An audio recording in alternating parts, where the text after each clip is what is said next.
반갑습니다. 네, 그동안 잘 지내셨죠? 대면으로 잠시 좀 얼굴을 뵙다가 다시 우리가 상황이 여의치 않아서 또 이렇게 비대면으로 여러분 얼굴 보게 되었습니다. 어려운 시기지만 건강하시고 또 강건하시기를 바랍니다. 아, 사무엘상을 강의를 쭉 하다가요, 그래도 저희들이 매일 성경으로 묵상하는 교회이기도 하고 해서, 매일 성경으로 또 맥을 같이 한번 하면서 말씀을 보았으면 좋겠다는 생각이 들어서, 사사기 본문을 한번 함께 또, 은혜 받고자 합니다. 사사기 17장부터 21장까지는 사사기의 결론에 해당하는 부분이죠. 이 결론 부분은 우리가 지금까지 묵상해왔던 그 사사기 본론과는 상당히 다른 그 형식을 갖고 있습니다. 본론에 나오는 사사기들의 이야기 속에서는 이스라엘 자손이 또 여호와의 목전에 악을 행하니라라는 단어가 반복적으로 나오고 있죠. 하지만 이 결론부에서는 그런 단어가 전혀 나오지 않고요. 그때 이스라엘에 왕이 없었더라라는 문구가 반복이 되면서 이 얘기를 전개시켜 나가고 있습니다. 그리고 우리가 아는 대로 결론부에서는 두 가지 주제를 이야기하고 있는데 이것은 이미 서론에 나왔던 두 가지 주제와 중복해서 말씀해 주고 있는데요. 첫 번째 주제는 그들이 하나님을 섬기는 일에 실패했다는 것, 이것을 이제 신상을 섬기는 미가의 모습을 통해서 우리에게 말씀해 주고 있습니다. 그리고 두 번째는 하나님이 약속하신 가나안 땅 정복에 관한 실패, 역시 단 지파에 대한 얘기를 후반부에서 이야기하고 있습니다. 사실 단 지파는 이미 1장에서 하나님이 유업으로 주신 그들의 땅을 정복하는 일에 실패했다라는 사실을 이미 지적하고 있습니다. 사사기 1장 34절을 보시면 아모리 족속이 단 자손을 산지로 몰아넣고 골짜기에 내려오기를 용납하지 아니하였으며, 사실 1장 전체가 지파들의 가나안 땅 정복 그 성과에 대해서 열거하고 있는데요. 지파들 중에서 가장 나중에 나오는 지파가 단 지파입니다. 동시에 유업으로 주신 땅을 정복하는 일에 있어서 이 단 지파가 다른 지파들보다도 더 심각한 문제점이 있다는 사실을 1장에서 말해주고 있어요. 한마디로 말하면 학급에서 최저점, 낙제 점수를 단 지파가 받은 것이죠. 지파들이 자신들의 땅을 정복하는 일에 대해서 설명할 때에는 주어가 그 지파 이름으로 나오고 있습니다. 예를 들면은 에브라임이 또는 스불론이, 아셀이, 납달리가 뭐 이런 표현이 나오면서 주어가 지파 이름으로 되어 있는데요. 단 지파 정복에 관해서 설명할 때에는 이 주어가 바뀌어서 나옵니다. 그 주어가 바로 아모리 족속으로 나오고 있습니다. 그래서 이 주객이 전도된 그런 느낌을 여기서 주면서 이 단 지파의 미진한 정복 전쟁을 나무라고 있고요. 뿐만 아니라 아모리 족속의 경계를 가장 1장 마지막 절에 언급함으로써 이제 단 지파가 유업을 차지하는 그 소명에 대해서 전적으로 그리고 완전히 실패했다라는 사실을 설명해 주고 있습니다. 그렇다면 이제 단 지파는 이제 앞으로 어떻게 살아야 할까요? 그들이 평생을 나그네로는 살 수 있는 것은 아니죠. 그래서 그들은 새로운 대안을 마련하는데요. 그게 바로 다른 새로운 땅을 차지하는 것이었습니다. 여기서 저자는 18장 1절에서 단 지파가 거주할 기업의 땅을 구한다라고 설명하고 있습니다. 여기 기업이라는 단어는 원래 하나님께서 이스라엘에게 가나안 땅을 선물로 주실 때 표현한 것이 바로 기업이라는 단어입니다. 하지만 그들은 제비 뽑기를 통해서 받은 이 기업을 포기했기 때문에 그들이 받은 기업은 더 이상 사실 존재하지 않습니다. 이 지구상 어디에도 단 지파가 거주할 하나님의 선물, 즉 기업은 존재하지 않는 것이죠. 그렇기 때문에 이 단 지파가 알아볼 이 새로운 땅은 더 이상 하나님이 주신 땅 혹은 기업의 땅이 아니에요. 그런데도 불구하고 저자는 기업의 땅이라는 표현을 통해서, 이 역설적인 표현이죠. 이런 표현을 통해서 지금 단 지파가 대단히 잘못된 행보를 하고 있음을 우리에게 알려주고 있습니다. 그들이 새로운 땅을 차지하기 위한 프로그램을 보면 마치 그 모세의 지도하에서 이스라엘 백성들이 가나안 땅을 차지할 때와 아주 유사한 그런 프로그램을 활용하고 있는 것을 알 수가 있습니다. 한 7가지 프로그램이 있는데요. 예를 들면은 지파들의 대표를 선출하고요. 그 다음에 정탐꾼을 보냅니다. 5명의 정탐꾼을 단지파는 보내죠. 그리고는 자기들이 거할 수 있는 최북단의 땅, 라이스를 이미 정찰하게 합니다. 그리고는 다시 이제 본부로 돌아왔어요. 그 땅에 대해서 보고하고 또 그 주민들이 어떤 사람인지를 또 보고합니다. 그리고는 최후에 이 보고를 받은 백성들이 어떤 반응을 하고 있는가를 아주 상세하게 기록하고 있는 것이죠. 그래서 이 겉으로 진행되는 과정들을 보면은 모세의 정복 과정, 가나안 땅을 정탐하는 과정을 그대로 수순을 밟아서 마치 선조들이 해왔던 그런 양식을 띠고는 있지만 그 실제적인 내용으로는 전혀 하나님이 등장하지 않는 그런 것을 우리가 볼 수가 있습니다. 또한 단지파는 결론적으로 아주 순조롭고 그리고 형통하게 그리고 손쉽게 라이스라는 땅을 차지합니다. 하지만 그들의 정복 전쟁 과정 속에서는 그 어디에도 하나님은 보이지 않습니다. 하나님의 음성도 하나님의 역사도 심지어 하나님의 영이 임했다는 표현도 전혀 등장하지 않습니다. 단지파의 이런 정탐은 다른 사람의 좋은 물건을 훔치기 위한 사전조사와 같이 악한 것이었으며 미가의 집에 들어오기 전에 나그네로 뜨돌이로 살았던 그 한 레위인처럼 단지파의 정탐 역시 뜨돌이 생활을 마치고 이제 안락한 삶을 추구하기 위한 이기주의와 탐욕으로 물든 몸부림에 불과하다는 것을 우리는 알 수가 있습니다. 하나님이 주신 사명의 자리를 이탈한 레위인처럼 단지파 역시 주어진 땅 대신 다른 땅을 찾아 돌아다니는 레위인뿐만 아니라 단지파 공동체 전체가 하나님이 주신 소명과 사명을 거부하고 자신의 탐욕과 욕심을 따라 살아가는 이런 서글픈 모습들을 우리는 보게 됩니다. 하나님의 사명을 떠난 자리, 그 자리에 그들이 세상을 살아가는 방식이 뭘까요? 그것은 바로 무력이 정의이고 힘이 최고라는 폭력을 숭배하는 사상입니다. 이는 하나님을 알지 못하는 잔인하고 비정한 이방인들과 동일한 세계관이요 사상이었던 것입니다. 우리 역시 하나님의 소명, 하나님의 나를 부르신 그 이유와 목적을 잃어버리게 된다면, 그것을 우리가 망각하고 그것을 거부하게 된다면 세속이 나를 지배할 것이며 돈과 힘을 숭배하는 잔인하고도 비정한 자가 되고 말 것입니다. 18장 3절을 보면 정탐꾼은 우연히 에브라임 산지에 있는 미가의 집에 유숙하게 되었습니다. 우리 지도를 잠깐 한번 보여주시면 여러분들이 성경을 이해하는 데 도움이 될 것 같은데요. 여기 나오는 에브라임 산지는 베델과 아주 가까운 지역입니다. 그런데 그 집에서 한 레위인을 만나게 되는 것이죠. 아마도 그 아주 생뚱맞은 장소에서 레위인을 만난 이 정탐꾼들은 무척이나 놀랐던 것 같습니다. 자, 여기 왼편에 보시면, 오른편에 보시면 단지파의 원래 위치가 그 소라 땅에 있는 지역이죠. 여기가 단지파가 원래 위치한 하나님이 준 기업이에요. 그런데 단지파가 이 땅을 소유하지 못하고 다시 여기 훌다호스라고 나오는 단이라는 지역이 있죠. 이쪽 지역에 납달리 지역의 한 모퉁이에 라이스라는 요 단이 원래 라이스 지역입니다.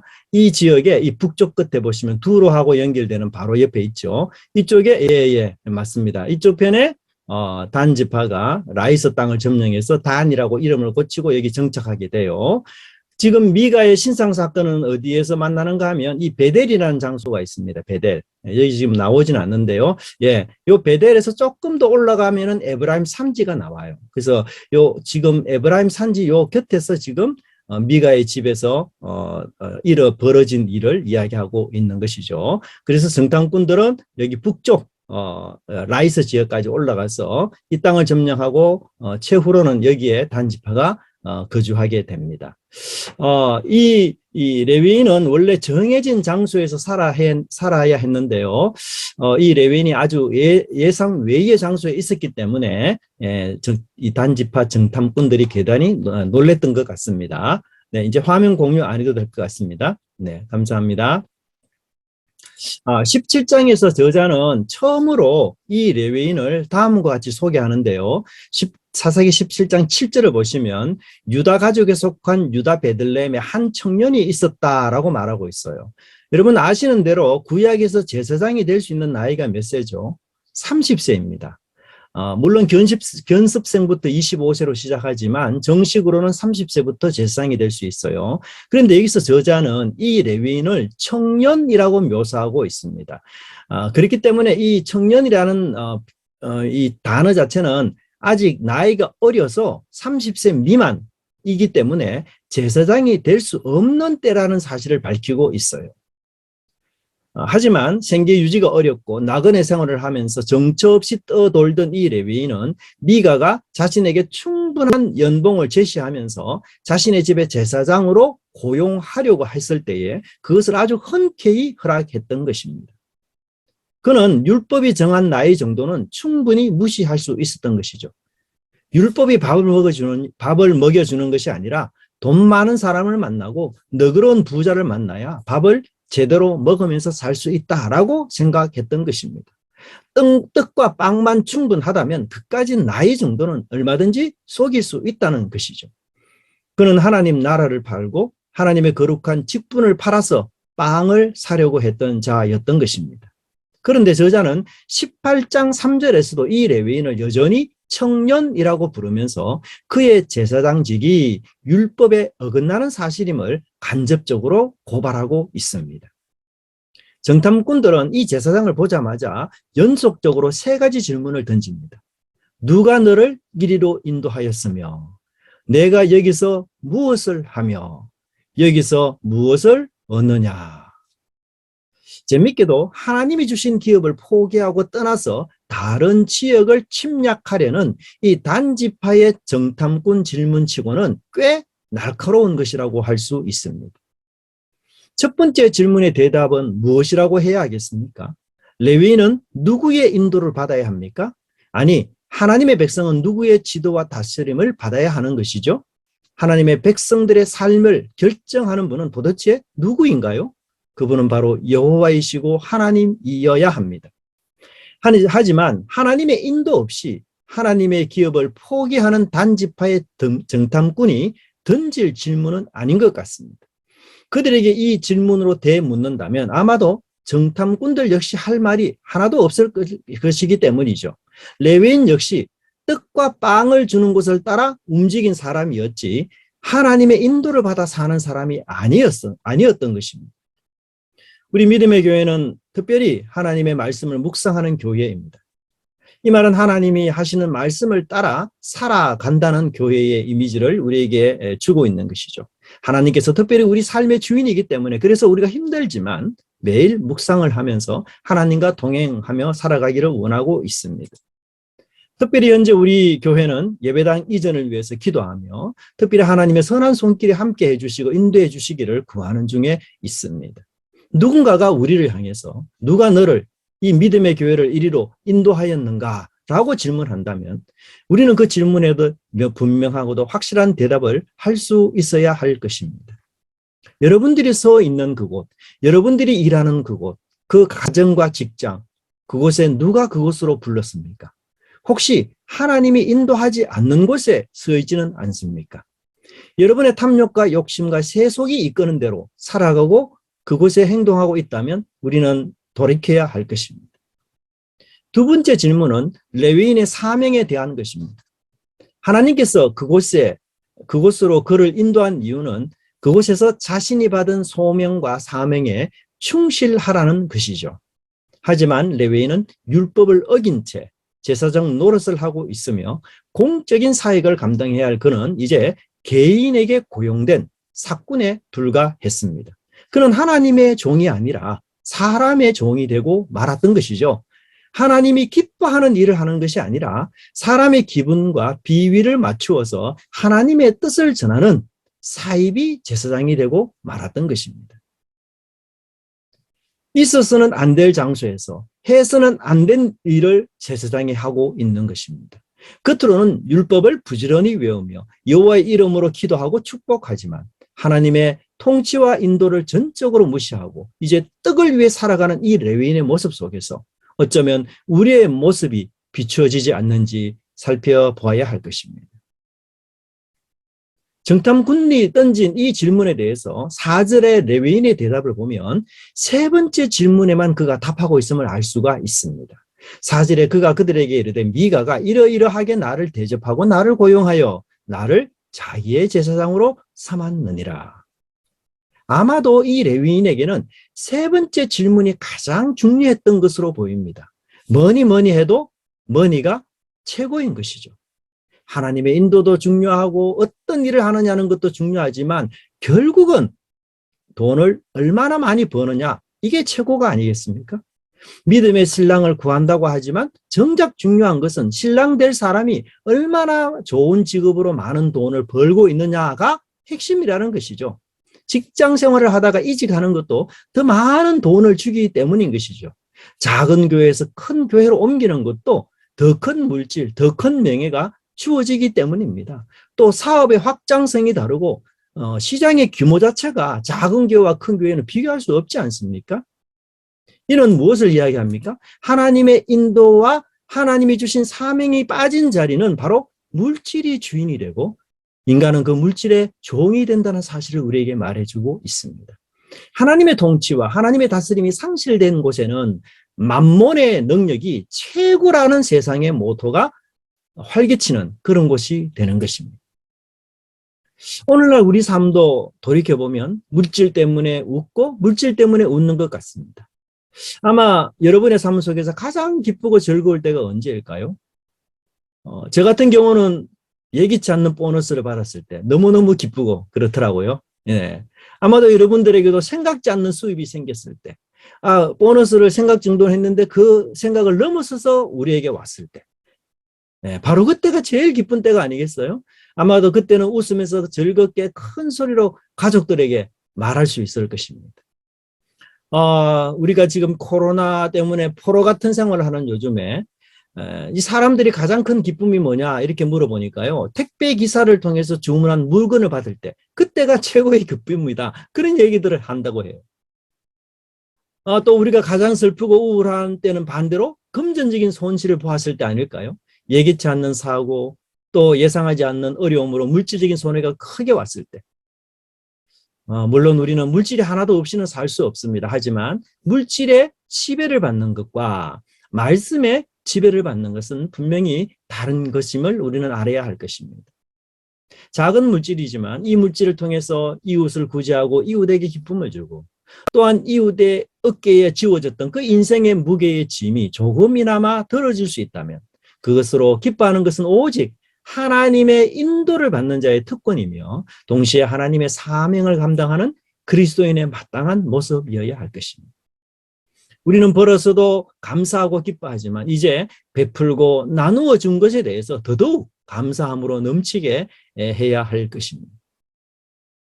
한편 우리는 이 레위인의 대답을 통해서 레위인과 미가 사이가 철저하게 고용인과 고용주의 관계라는 것을 알 수가 있습니다. 사실 미가와 레위인은요, 이 거래를 협상하기 위해서 여러 대화를 주고받았습니다.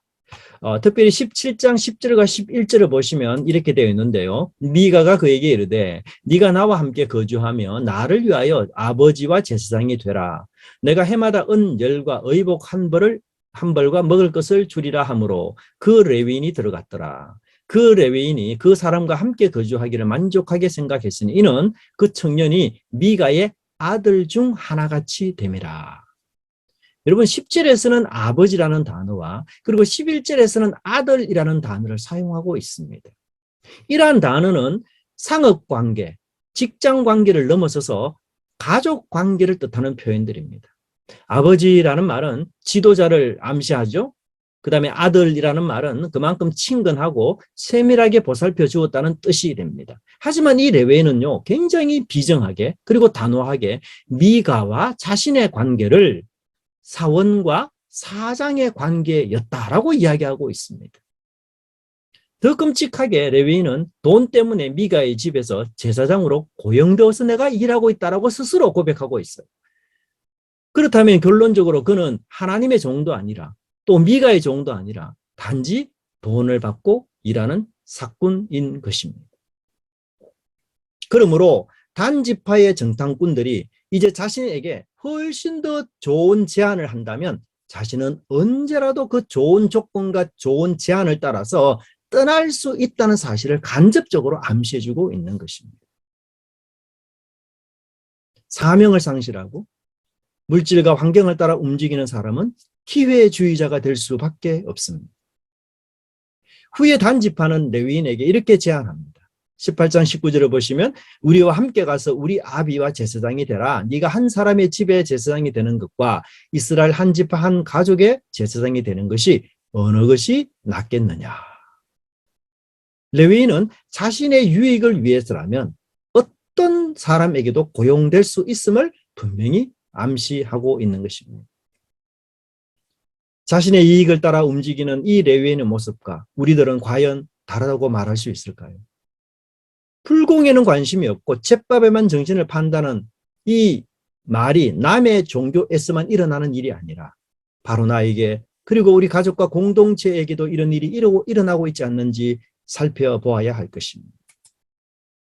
사실 우리 이양미 성도께서 기도하신 것처럼 현실을 볼 때 정말 돈만 많으면 안 되는 일이 없을 정도입니다. 우리 사회 정직과 소명은 사라지고 돈을 따라가는 인생들과 그런 사람들이 많을수록 우리 사회와 우리 교회는 부패해질 것입니다. 성경은 돈을 사랑하는 것이 일만하게 뿌리가 된다고 말씀하지만 우리 현실은 돈을 사랑하는 것만큼 값진 것이 없다는 물질만능 배금주의가 판을 치고 있습니다. 하나님은 우리를 하나님의 성품을 닮은 고귀한 인격체로 지으셨습니다. 그리고 모든 만물을 통치할 수 있도록 하나님 하셨습니다. 그런데도 그 통치권을 포기하고 돈에 아우하며 돈의 종이 되는 것은 자신의 존엄성을 파괴할 뿐 아니라 끝내 자신과 이웃이 공멸하는 비극의 길임을 우리는 깨달아야 할 것입니다. 레위인의 대답을 듣자마자 단지파의 정탐꾼들은 이 제사장에게 하나님의 인도를 5절에서 구하고 있습니다.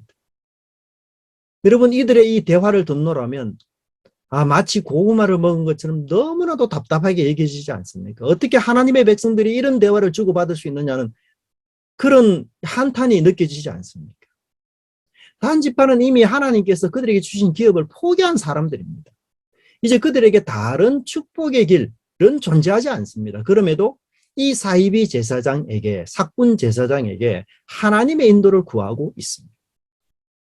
단지파도 레위인도 하나님의 인도를 따라 살지 못했던 사람들이었습니다. 그리고 지금 그들이 하나님의 인도를 구하는 것도 자신의 뜻을 관철시키고 자신의 주장을 확고하기 위한 하나의 방편에 불과한 것이었지 진심으로 하나님의 인도와 뜻을 구한 것이 아니었습니다.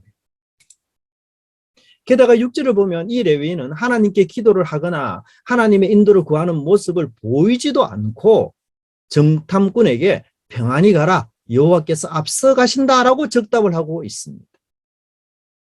레위인은 하나님께 진심으로 물어보고 답을 얻은 것이 아니라 그저 정탐꾼들의 그 비위를 맞추기 위해서 그들이 좋아하는 말을 기계적으로 축복해 준 것이었습니다.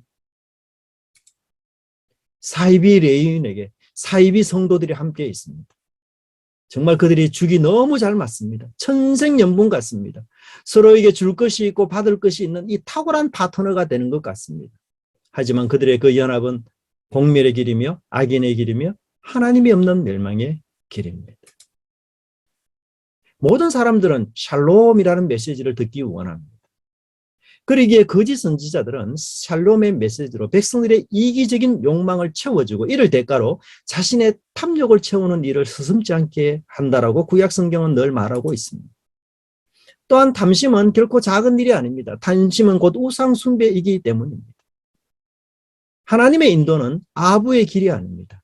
기분을 맞추어주는 축복의 말씀으로 대체될 수 있는 것도 아닙니다. 하나님의 인도는 하나님의 공의로운 성품에서 나오는 것이며 그것은 진리와 의에서 나오는 것입니다. 그러기에 그것을 떠난다면 그 어떤 것도 하나님의 뜻이거나 인도가 될 수가 없음을 알아야 할 것입니다.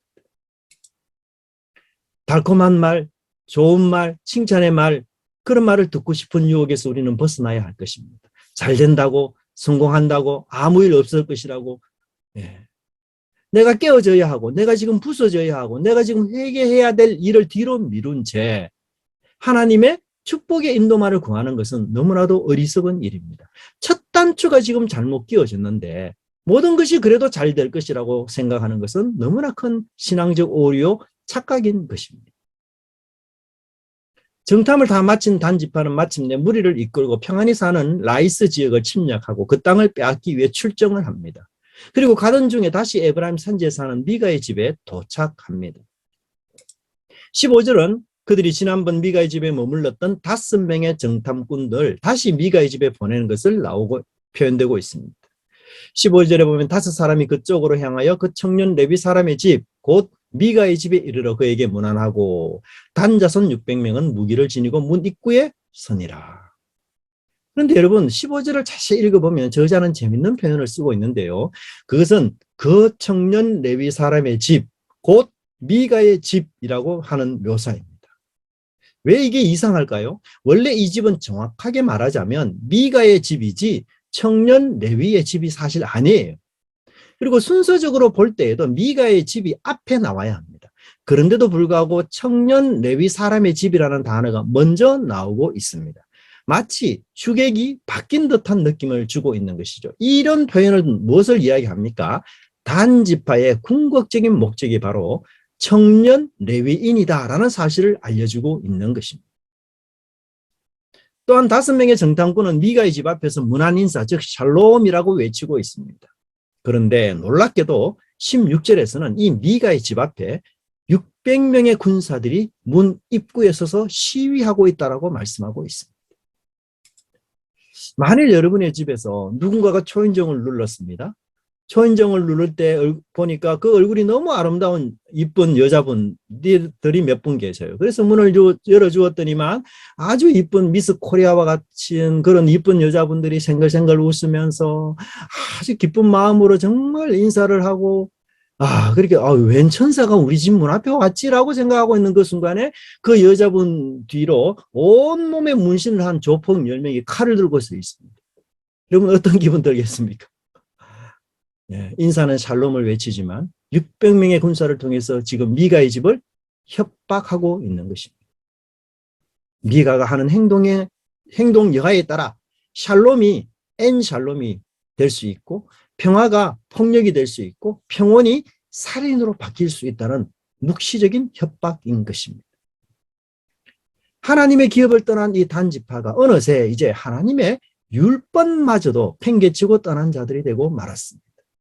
그들은 이웃의 말씀을 기준으로 대하는 것이 아니라 협박과 폭력이 세상을 살아가는 기준이 되고 만 것입니다. 자신의 기업을 차지하고 있는 이 강력한 아모리 족속에게는 꼬리를 내리고 도망하던 이 단지파가 평안히 사는 라이스 사람들에게는 무자비한 폭력, 그리고 미가의 집 앞에서는 무장한 600명의 군사로 위협하며 시위하는 자들이 되고 만 것입니다. 말씀을 떠나면 기회주의자가 됩니다. 강자에게는 약자로, 약자에게는 강자로 나타나기 마련입니다. 나의 뜻을 이루기 위해서, 나의 욕심을 이루기 위해서 우리는 무엇으로 약자를 위협하고 협박하고 있습니까? 우리는 부모로서 자녀들을 협박할 수 있습니다. 남편으로서 아내를 위협할 수 있습니다. 직장의 상사로서 부하 직원을 협박할 수 있습니다. 오늘 우리 사회는 상하관계, 가벌의 위치 속에서 우리는 단지파처럼 행동하고 있는 부분이 무엇인지를 점검해 보아야 될 것입니다. 하나님을 떠나면 힘과 폭력의 숭배자가 됩니다. 진리를 떠나면 새로운 정복도, 새로운 장소도, 새로운 풍요도 결국 모두 다 사라지게 되어 있습니다. 그래서 18장 30절은 이렇게 말하고 있습니다. 단 자손이 자기들을 위하여 새긴 신상을 세웠고 모세의 손자요 게르솜의 아들인 요나단과 그 자손은 단지파의 제사장이 되어 그 땅 백성들이 사로잡히는 날까지 이르렀더라.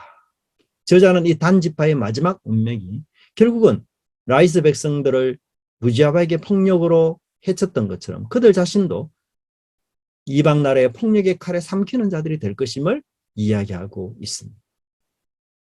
폭력도 힘도 물질도 다 사라지고 말 것들입니다. 그러나 진리만 영원합니다. 하나님의 말씀만 영원하기에 우리는 그 영원한 것을 붙잡고 살아가야 될 것입니다. 17절과 20절에서는 5명의 정탐꾼들이 미가의 집에 있는 그 신상과 에봇과 드라빔을 가지고 나오면서 제사장에게 한 집의 제사장보다도 한 족속의 제사장 되는 것을 제안하고 이에 제사장은 기뻐하면서 단지파의 일행과 동행하게 됩니다. 그런데 이 구절 안에는 히브리어로 훔쳤다라는 동사가 3번이나 언급되고 있습니다. 18장 17절을 보시면 신상과 에봇과 드라빔과 부어 만든 신상을 가져갈 때에 18절에서도 신상을 가지고 나오매 20절에서도 우상을 받아 가지고 이 표현들이 전부 훔치다는 표현으로 나오고 있죠. 그런데 여러분 훔쳤다는 이 동사가 3번 나오는 경우가 또 있어요. 17장에서 2절부터 4절까지 미가가 어머니의 은을 저자는 3번이나 훔쳤다라고 묘사하고 있습니다. 재밌죠? 미가가 어머니의 은을 3번 훔칩니다. 그리고 단지파도 미가의 신상을 3번 훔칩니다. 훔치는 동사를 3번 사용하고 있어요. 이게 뭘 이야기합니까? 그것은 바로 인과 응보의 원리를 저자가 구성하고 있기 때문입니다. 즉 미가가 자신의 어머니에게 행한 일에 대해서 단지파 사람들이 다시 미가에게 행함으로써 하나님의 심판이 살아있음을 그들에게 보여주고 있는 것입니다.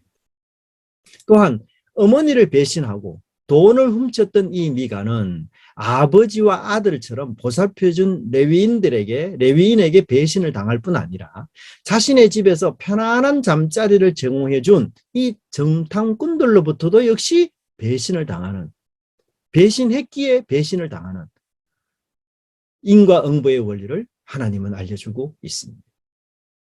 사실 사사기 17장부터 18장까지는 하나님의 목소리가 전혀 나오지 않고 있습니다. 미가도 그의 어머니도 레위 청년도 단지파 사람들도 모두가 한결같이 공통점은 하나님을 찾고 여호와의 이름을 부르며 여호와의 인도를 구하는 사람들이지만 그러나 이 정작 17장과 18장 안에는 하나님의 응답도 없고 하나님의 목소리도 없으며 말씀도 없는 그런 상황이에요. 그래서 마치 하나님이 죽은 하나님인 것처럼 부재의 하나님인 것처럼 하나님이 떠나신 분인 것처럼 보여지고 있습니다. 하지만 하나님은 그들의 악행을 보고 계셨고 헤아리고 계셨던 것이고 그리고 때가 되어 그것을 대갚아 주기 위해서 하나님은 대갚아 주셔서 하나님의 살아계심을 그들에게 증거하고 있는 것입니다. 18절과 19절에 나오는 제사장 역시 기회주의자임을 드러내고 있습니다. 그는 18절에서 용기를 내어서 미가의 신상과 에봇과 드라빔을 훔치는 사람들에게 너희가 무엇하느냐라고 질문하며 문책합니다. 그는 그 불의한 일에 가만히 있지 않습니다. 잘못된 일에 대해 질문을 던지며 소극적 저항을 하고 있습니다. 하지만 19절에서 그들은 제사장에게 잠잠하라, 내 손을 내 입에 대라 라고 협박을 하고 있습니다.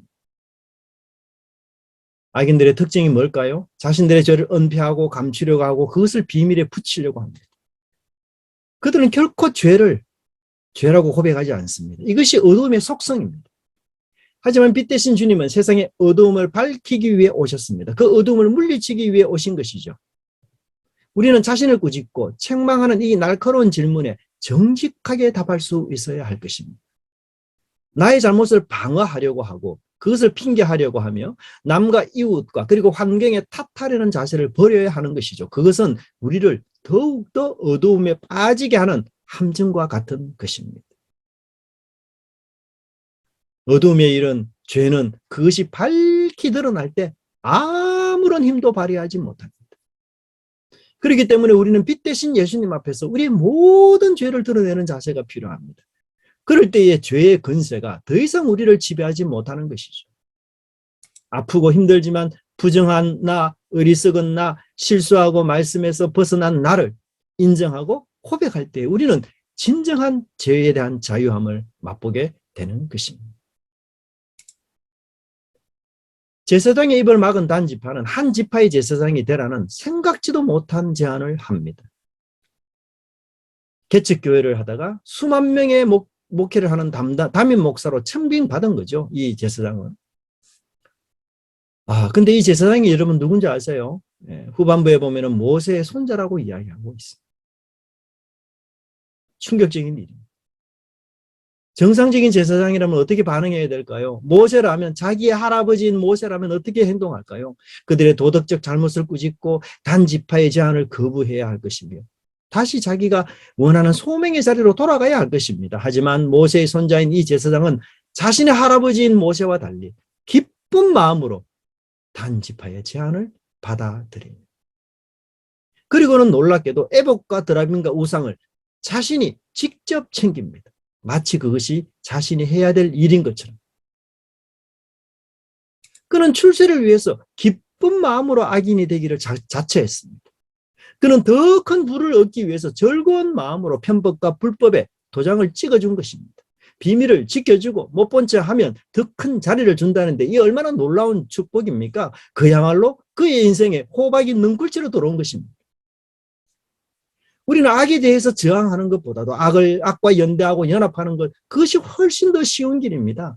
모든 사람이 걷는 길입니다. 편안한 길이고 어떤 의미에서 내 출세의 지름길이기도 합니다. 하지만 그 길은 십자가의 길도 아니며 나라를 사랑하여 자신의 목숨을 주신 주님이 가신 길이 결코 아닌 것입니다. 이제 미가의 집에서 에봇과 신상과 드라빔을 훔치는 일과 제상을 데려오는 이 단지파의 계획들은 아주 성공적으로 끝이 났습니다. 폭력으로 남의 것을 빼앗고 이것을 지키기 위해서 무력을 동원하는 우리는 이런 단지파의 모습 속에서 이미 이들이 조폭 집단으로 변질되어 있음을 알 수가 있습니다. 힘만 있으면 너의 것도 내 것이라는 이 폭력 철학에 물든 것입니다. 종교라는 이름과 명분으로 폭력이 정당화되는 일은 어제 오늘만의 일이 아닐 것입니다. 불교뿐 아니라 기독교도 하나님의 정의라는 이름으로 폭력을 정당화하고 있지는 않습니까? 가장 성스러워야 할 이 종교계에 폭력이 어떻게 드러날까요? 그래서 폭력은 굉장히 엄밀하게 그리고 포장되어 나타나는 것이 특징입니다. 지위의 우월함을 이용해서 그렇지 못한 이들의 정당한 소유를 자신의 것으로 만드는 것 역시 폭력인 것이죠. 단지파의 도주가 아주 치밀하고 주도 면밀하다는 사실을 저자는 21절에서 언급하고 있어요. 그들이 돌이켜서 어린 아이들과 가축들과 값진 물건을 앞세우고 길을 떠나더니, 여러분 보통 저기 앞에 있을 때요, 어린 아이들, 가축들, 값진 물건을 어디에 위치해서 행군할까요? 네, 당연히 뒤에 위치하여 행군합니다. 그래서 그 귀한 것들을 보호하기 위함이죠. 근데 단지파는 행군할 때에 놀랍게도 어린아이들과 가축들과 값진 물건들을 앞세우고 떠난다고 하고 있습니다. 왜요? 왜 그렇게 할까요? 바로 미가가 뒤에서 추격할 것을 예비한 그런 자세인 것이죠. 단지파의 예상대로 화가 난 미가는 이웃 사람들을 모아서 단지파를 추격하기 시작합니다. 하지만 단지파는 23절에서 무슨 일로 이같이 모아서 왔느냐라는 말을 미가에 던집니다. 정말 적반하장도 fun수가 있지. 자신의 잘못은 감추고 도리어 미가를 꾸지람하고 야단칩니다. 힘 때문에 가해자가 피해자가 되고 피해자가 가해자가 되는 순간입니다. 그들에게는 힘이 있고 무기가 있기 때문에 그들의 말이 진리고 그들의 말이 진실이고 그들의 말이 바로 증거가 되는 것이죠. 이 정도면 양심이 마비되었다고 해도 과언이 아닐 것입니다. 또 한편 24절에 하는 미가의 말은 그가 어떤 신앙을 가졌는지를 고스란히 보여줍니다. 내가 만든 나의 신들과. 미가는 하나님을 알고 여호와의 이름으로 복을 받을 것을 원하는 사람이었으나 결국은 그는 우상 숭배자였다는 것을 드러내고 있습니다. 여호와의 신앙에서 인간이 신을 만든 것이 아니라 반대로 하나님이 인간을 만든 것이에요. 그래서 인간은 피조물에 불과한 존재입니다. 미가의 신상은 그래서 말 한마디 못하고 미가를 보호할 수도 없는 무능한 존재라는 사실을 증명하고 있습니다. 미가의 최후의 말은 무엇일까요? 이제 내게 오히려 남은 것이 무엇이냐? 그의 말처럼 그에게 남은 것은 아무것도 없습니다. 그가 만든 것도 그가 고한 제사장도 모두 단지파의 것이 되고 말았습니다. 우상 숭배의 마지막은 남는 것이 하나도 없는 무의미한 인생이 되고 마는 것입니다. 미가가 이를 깨달았을 때는 상황이 너무 늦은 것입니다. 신상을 의지하고 제사장을 의지하고 예루살렘과 성전을 의지하는 신앙은 핵심적이고도 본질적인 신앙이 아닙니다. 보이는 물건, 보이는 제도, 보이는 사람에게 의지한 신앙은 그 물건이나 그 제도, 그 사람이 사라지면 함께 사라질 수밖에 없기 때문입니다. 오직 여호와 하나님만 의지하는 그 믿음과 신앙만이 우리를 굳게 세워주는 것입니다. 도둑질로 시작한 미가는 결국 단지파가 행한 도둑질의 희생자가 되어서 모든 것을 잃어버리고 빈손으로 집으로 돌아가는 인생이 되고 말았습니다. 미가는 복을 받기 위해서 신상을 만들고 제사장을 고용했던 것이죠. 그는 자신만만하고도 확신에 차서 이렇게 말합니다. 이제 미가가 이르되 레위인이 내 제사장이 되었으니 이제 여호와께서 내게 복 주실 줄을 아노라. 하나님이 이제 나에게 복을 주시지 않고서는 못 베길 거야. 하지만 그것은 복이 아닌 재앙을, 행운이 아닌 저주를, 풍성이 아닌 빈손을 가져주는 존재가 되고 말았습니다. 미가의 모든 노력은 물거품이 되고 말았습니다. 그런데 이 우상의 재앙의 물건들이 이제는 단지파를 따라 움직이기 시작합니다. 처음에는 한 집안 전체를 위험에 빠뜨렸던 이 우상들이 이제는 한 지파 전체를 또다시 위험에 빠뜨리는 우상으로 변질되어 가고 있는 것을 볼 수가 있습니다. 우상과 연합한 개인과 공동체의 미래가 얼마나 어두운지, 그들의 삶이 얼마나 하나님 앞에서 멀어져 있는지 우리는 발견할 수가 있습니다. 우리는 오늘 이 본문을 보면서 내가 하나님의 인도를 제대로 받고 있는지, 내가 머무는 그곳에서 내 소명을 따라서 행하고 있는지, 하나님께 내게 주신 은혜와 물질들을 내가 이웃들과 공동체를 위해서 또 우리 가정들을 위해서 어떻게 활용하며 살아야 될지를 고민할 때, 그때만 우리의 변질되지 않는 믿음과 신앙으로 하나님을 섬기는 그런 은혜가 있으리라 믿고 확신합니다. 기도하겠습니다. 하나님 감사합니다. 오늘 말씀을 통해서 저희들에게 우상 숭배의 종말이었다 하며 그들과 연합한 개인과 공동체가 어떤 비극적인 인생을 걷는지를 다시 한번 깨닫게 됩니다. 하나님, 때로는 우리 인생에 물질이 없어서 불행과 고통이 있다라고 생각했지만 곰곰이 생각해 보면 물질보다도 하나님 그 물질을 우상으로 섬긴 우리에게 더 문제가 있음을 또한 깨닫습니다. 저희들의 이 본문의 말씀을 통해서 하나님 우리 인생의 역사가 지금까지 미가와 같았다면 새로워질 수 있는 은혜를 허락해 주시고 이제 하나님의 인도를 따라서 하나님이 주신 그 소명을 따라 믿음의 생활을 하게 될 때에 주님 저희들에게 정말 여호와의 성전에서 나오는 은혜의 축복들 우리의 삶 속에 가득 넘칠 수 있도록 인도하여 주시어서 저희들의 삶들이 주님과 함께 동행하는 귀한 삶이 되게 해 주시기를 간절히 빌고 원하옵나이다. 이 세상에 진리 없이 살아가고 또 하나님 믿음 없이 살아갈 때 그리고 하나님을 인식하지 못할 때에 우리 역시 기회주의자가 될 수밖에 없는 연약한 존재임을 다시 한번 깨닫습니다. 하나님 주께서 우리에게 하나님의 고귀한 성품을 주셨사오니 그 성품, 그 통치의 은혜를 놓치지 않기 위하여 날마다 은혜의 보좌 앞에 나아가서 주님으로부터 힘을 얻어 주님 저희들이 진리로 무장하는 믿음의 사람들 되기를 주께서 함께하여 주시옵소서. 감사드리고 예수님 이름으로 기도드리옵나이다. 아멘. 아멘.